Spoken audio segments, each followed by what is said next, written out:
के बीच जात और धर्म पर लड़ाई करवा। इसलिए अब समय आ गया है, मेहनत का जागरूक नहीं होगा, मजदूर जागरूक नहीं होगा, जाति पाति में फंसा रहेगा तो ये पंडा कौन छोड़ना पड़ेगा। एक पार्टी तो बदल के दूसरी में आते हैं, दूसरी तो फिर राजमा उनाड़ी उसमें आते हैं। कोई विचारधारा नहीं है।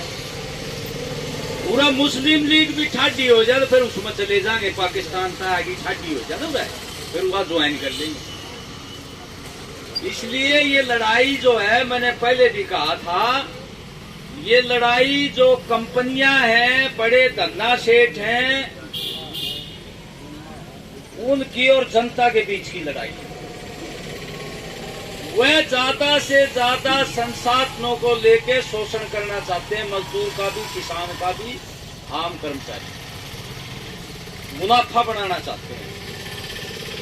अभी एक और सुर्रा छोड़ दिया मोदी साहब ने, एक देश एक चुनाव, नया मुद्दा छेड़ दिया। अब पहले एक देश और एक चुनाव, इनका कई दिन की मनमारी है कि अमेरिका की तरह राष्ट्रपति प्रणाली लागू करते हैं। मोदी पॉपुलर है मीडिया के माध्यम से, अखबारों के माध्यम से, वोट लेके फिर राजा बन जा। ये इस देश के लोकतंत्र पर जो संसदीय प्रणाली है, अंग्रेज जाने के बाद हमारे जो स्वतंत्रता सेनानी थे, जो राजमाए, उन्होंने ये स्थापित की थी। इसको ही बड़ा खतरा पैदा होता है।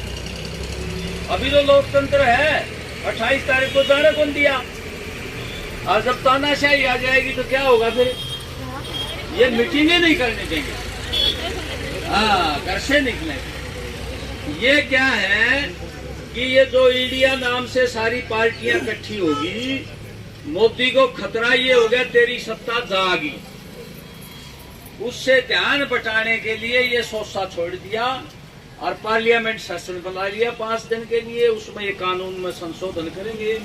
भूतपूर्व राष्ट्रपति जी हैं, उनके नेतृत्व में कमेटी बना दी, उसमें अपने बंदे भर लिए कमेटी में। एक था वो जो कांग्रेस का, वो करने लगा मेरा कोई वास्ता नहीं इस कमेटी में। अधीर रंजन चौधरी, वो बंगाल का है, जो MP है। तो इसलिए ये तानाशाही लाना चाहते हैं और ज्यादा शोषण की वो बना लिया इन्होंने। अभी अडानी जी का निकला है किस तरह से फ्रॉड किया है और किस तरह से प्रधानमंत्री उसको बचा रहा है। सबसे बड़ा फ्रॉड कर रखा है उसने देश में।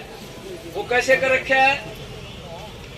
100 रुपए के शेयर के भाव नकली इन्वेस्टमेंट करके नकली कंपनियों के जरिए 20,000 का कर दिया, और 20,000 का शेयर दिखा के बैंकों से लोन ले लिया।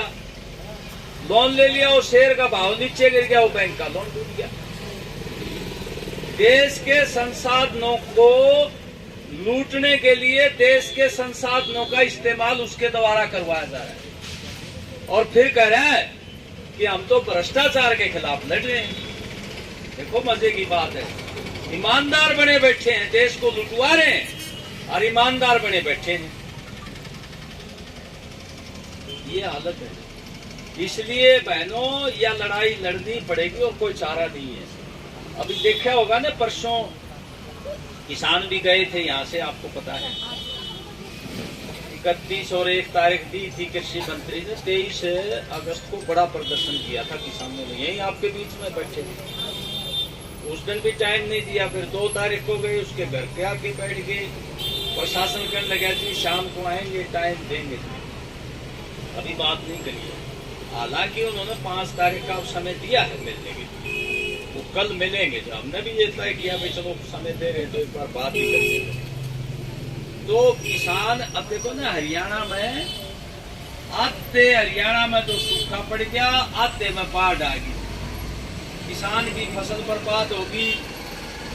अब वो जो सूखा पड़ गया वो बर्बाद होगी। गांव में मनरेगा मजदूरों को काम नहीं मिल रहा है, उसका बजट खत्म हो गया, बजट ही तो बहुत थोड़ा रखा, मजदूर को काम नहीं मिल रहा। किसान को जो है सूखे का, बाढ़ का, पिछला जो सर्दी मार गई थी, ओले पड़ गए थे, उसका मुआवजा नहीं मिल रहा, बीमा क्लेम नहीं मिल रहा। अभी पिछले 8 साल में 57,000 करोड़ रुपए प्रॉफिट कमाया बीमा कंपनियों ने। आप अंदाजा लगाओ किस तरह की लूट कर रहे हैं। इसी तरह आपके साथ किया जा रहा है। इसलिए हिम्मत और हौसले के साथ लड़ना ही पड़ेगा विधानसभा में। हालांकि कुछ एमएलए ने उठाई है बात, लेकिन जिस तरीके से अत्याचार किया गया, हमारी नियति बेटियों को जो शांतिपूर्ण तरीके से विधानसभा के बाहर जाकर के अपनी बात रखना चाह रही थी, जिस तरीके से लाठी के बल पर, पुलिस की ताकत के बल पर उनको रोका गया, उस तरीके से विधानसभा में हमारी बात नहीं जो उठनी चाहिए। खट्टर सरकार को घेरा जा सकता था, असेंबली को ये कह के भाई अत्याचार किया हमारी बेटियों पर, हम ये ऐसे नहीं चलने देंगे। लेकिन वहां क्या है कि फॉर्मेलिटी के तौर पे बोल रहे हैं, भाई कोई हमारी ताकत नहीं है ना। वो नुमाइंदे जो हैं वो धन्ना सेठों के नुमाइंदे हैं। नूरा कुश्ती हो रही है, एक बार वो आ जाते हैं, एक बार वो आ जाते हैं, इसमें चले जाते हैं। तो सत्ता में आना चाहती है जो पार्टी, लोग जिसको पसंद करने लग जाते हैं उसमें आ जाते हैं तो वही वो। तो इसलिए आपने ताकत लगा के अपनी ताकत बनानी पड़ेगी। बहुत दिन हो गए इंतजार करते हुए। मजदूर वर्ग की ताकत मजबूत करनी पड़ेगी। 8-7%, 6-7% तो बीएसपी वाले भी ले जाते हैं जाति के नाम पर, और कद्दे लड़ते नहीं। मतलब मायावती के उम्मीदवार 2-4-5% वोट तो बैठे बैठे ले जाते हैं, लोगों के बीच में जाने की जरूरत को नहीं। क्यों? वो अनुसूचित भाई का आदमी न्यू मानना हमारी पार्टी है यार। मजदूर वर्ग कद्दे नहीं गंदा, ये हमारी पार्टी है। अपन नारा तो लगाते हैं यहाँ, लाल लाल लहराएगा, कमाने वाला खाएगा, लूटने वाला जाएगा, नारा ही नारा लगाते हैं। हाँ, या ताकत बनानी पड़ेगी। लाल झंडे का कहीं भी हमारा उम्मीदवार हो या राजनीति में हो तो न्यू मान लो कि भाई हमारा तो यो है। लड़ाई अपन उनकी लड़ते हैं। अमीर आदमी अपने को सपोर्ट थोड़ा ही करेगा, अमीर आदमी तो विरोध करेगा। ये जितने भी ठेकेदार हैं ना, भट्ठा मालिक हैं, कोई कारखाने के मालिक हैं, सारे गाल देंगे हमने। फिर मजदूरों को भड़काते हो तुम जाके, न्यू बोल देंगे मजदूरों को भड़काते हो जाके, और प्रभाव उनका समाज में। तो अपनी ताकत कैसे बढ़ेगी?